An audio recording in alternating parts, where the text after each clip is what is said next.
또 말씀 위에 우리 굳게 서서 승리하는 복된 날이 되기를 축복합니다. 마가복음 5장에는 예수님의 사역 가운데 크게 세 가지 사건이 나타나는데, 오늘 읽어드린 본문은 군대 귀신 들린 사람을 고쳐주신 그런 말씀이고, 그 다음에 이어지는 말씀은 야이로의 딸을 죽게 된 그 야이로의 딸을 안수해서 고쳐주신 이야기가 바로 다음에 나오고, 그 다음에 12해를 혈류증으로 살아온 한 여자를 고치신 사건이 쭉 나타납니다. 오늘 세 가지 이 사건을 통해서 인간의 한계 상황을 전제한 아주 세 가지 사건이라 이렇게 우리가 볼 수가 있는데, 이 사건을 통해서 예수님은 당신의 신적 권능은 물론 우리의 연약함을 동정하시는 그 치료자의 모습을 보여주고 계신다 하는 것을 알 수가 있습니다. 한편 오늘 읽어드린 본문의 이 거라사의 강인 귀신 들린 자 치유 사건이 이방인 거주 지역인 그 마지막에 20절에 보면 데가볼리라고 하는 지역이 나오는데, 이 데가볼리에서 발생하였음은 주의 복음 사역이 이방으로 확장될 것을 예언케 하는 그런 메시지가 담겨져 있다. 그래서 우리가 사도행전에도 보면 사도행전 26장 17절 18절에 보면은 하나님께서는 이방인의 사도로 바로 바울을 세우는 것을 보게 됩니다. 바울이 바로 이방인의 사도가 되어서 이방인들에까지 복음이 증거된다고 하는 것. 그래서 바울에게 이방인들에게 내가 너를 보낸다. 사도행전 26장에 그렇게 말하고 있습니다. 그러니까 이 복음은 전 세계 그 누구에게도 다 복음이 증거돼야 된다 하는 것을 이미 예수님은 이 사건을 통해서 그것을 보여주고 계신다는 겁니다. 오늘 읽어드린 우리 거라사의 강인 군대 귀신 들린 사람을 고치신 사건, 이것은 마태복음 8장에도 누가복음 8장에도 동일하게 다 기록되어 있는 그런 말씀입니다. 오늘 이 말씀을 우리가 잠시 기억해 보면서 우리가 은혜 받은 증거가 무엇으로 나타나는가, 그 은혜 받은 증거에 대해서 이 말씀을 비추어 생각을 해보려고 합니다. 많은 사람들이 은혜를 받았다고 우리가 기뻐하는 모습을 보게 되는데, 은혜를 받으면 어떻게 되는가 하는 정확한 기준이 없어서 문제가 되는 것입니다.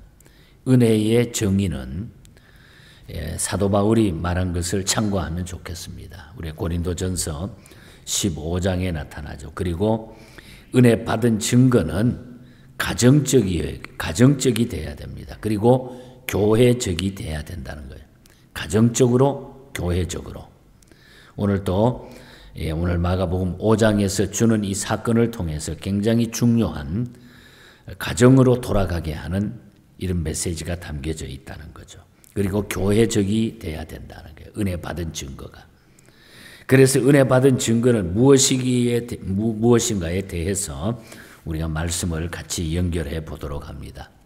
먼저 우리가 은혜 받기 전의 상태가 우리가 어떠한 상태였는가. 오늘 본문에도 보면은 1절에서 5절에 보면은 예수께서 바다 건너편 거라사인의 지방에 이르러 배에서 나오심에 곧 더러운 귀신 들린 사람이 무덤 사이에 거처하는데, 이제는 아무도 그를 쇠사슬로도 맬 수가 없게 되었으니 이는 여러 번 고랑과 쇠사슬에 매여서도 쇠사슬을 끊고 고랑을 깨뜨렸음이로라. 그리하여 아무도 그를 제어할 힘이 없는지라. 밤낮 무덤 사이에서나 산에서 늘 거기서 소리 지르며 돌로 자기의 몸을 해치고 있었더라. 다른 사람에게도 피해를 주고 자기 자신도 지금 몸을 해치는 이런 상태. 귀신 들린 사람이 이렇게 다른 사람을 해치고 그리고 자신의 몸을 상하게 하고 있는 이런 모습이라는 거죠. 그래서 자신이 잘못된 줄을 모른다는 것입니다. 오늘 우리가 예수 믿지 아니하면 우리 하나님 앞에 은혜를 체험하기 전에는 사람들은 아무도 자기가 잘못됨을 기억하지를 못해요. 내가 아주 당연하게 떳떳하게 잘 살고 있는 것처럼 생각하는데 은혜 받기 전에는 내가 누구인가 자신의 잘못을 깨닫지 못하고 아무렇게나 살아가는 모습이 바로 은혜 받기 전의 상태라는 것입니다. 오늘의 성도들, 오늘 우리의 모습도 은혜 받기 전의 모습은 아무것도 몰랐다는 거예요.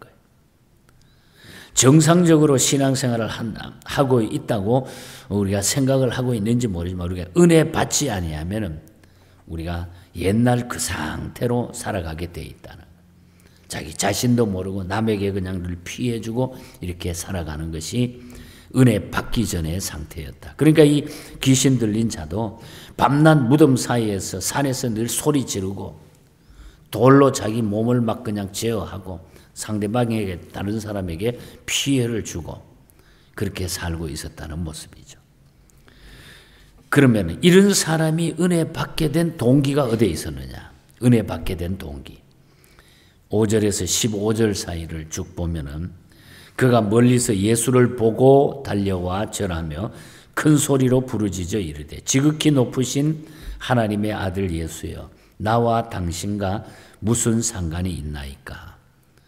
원하건대 하나님 앞에 맹세하고 나를 괴롭게 마옵소서 하니 이는 예수께서 이미 그에게 이르기를 더러운 귀신아 그 사람에게서 나오라 하셨습니다.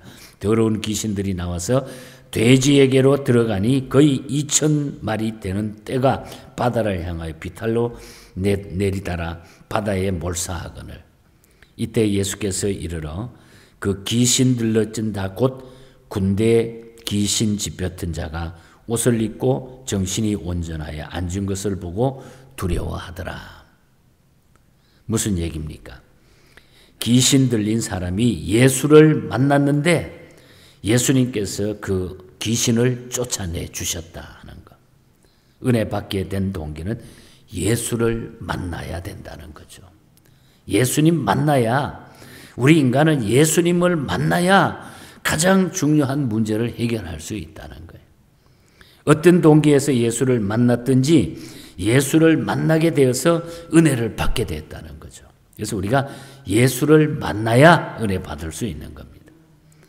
사람 만나서 우리 은혜 받는 거 아니에요.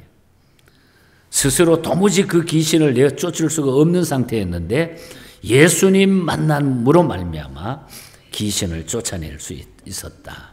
그래서 우리가 이 말씀에서 꼭 기억해야 하는 것은 예수 만나면은 우리가 정말 땡 잡는다는 거예요. 세상 말로. 예수 만나서 우리가 이렇게 감사하게 살게 된 줄 믿습니다, 여러분. 은혜 받게 된 동기는 예수 만났기 때문에. 예수 만났기 때문에. 그래서 아직도 예수 만나지 못하고 교회만 왔다 갔다 한다고 하면 그거는 너무 불쌍한 거죠. 그래서 우리는 예수님을 만나야 돼요. 그래야 우리가 은혜를 받는다는 거죠. 예수님 만나면은 어떤 것도 해결할 수 있는 줄 믿습니다, 여러분. 감히 누가 이것을 할 수 있겠느냐? 우리 예수님께 내려놓고 그분 만나게 되면은 우리는 다 해결되게 된 줄 믿습니다. 그래서 이 예수님이 얼마나 우리에게는 좋은지 감사할 수밖에 없죠. 그 다음에 우리 다른 중요한 사건 하나는 그러면 그렇게 우리가 은혜 받기 전에는 귀신 들린 그런 상태고 예수님 때문에 만나서 우리가 은혜 받은 증거를 우리가 갖게 되는데 고쳤는데 자 18절에서 20절에 보면은 은혜 받은 증거가 무엇로 나타나느냐 한번 보십시다.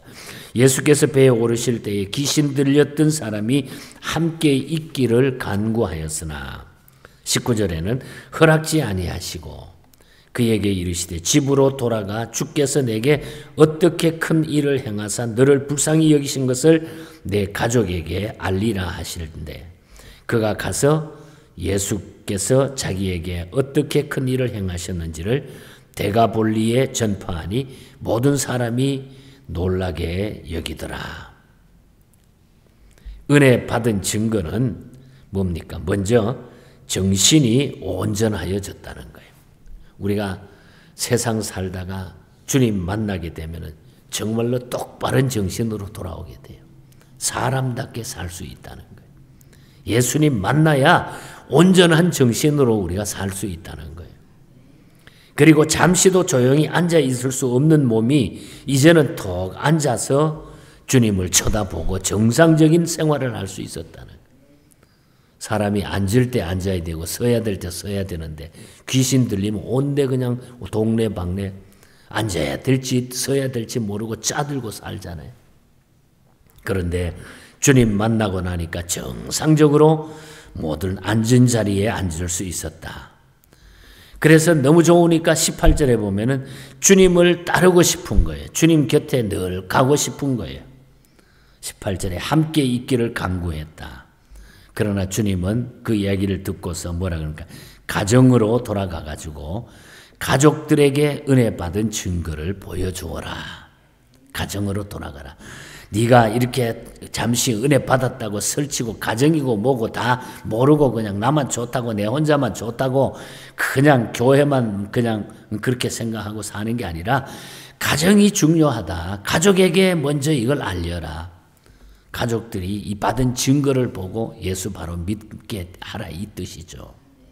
가족들에게 은혜 받은 증거를 보여주라. 그리하여 그는 예수님께서 명하신 대로 가서 데가볼리라고 하는 이방인들이 사는 그 동네에서 다 알립니다.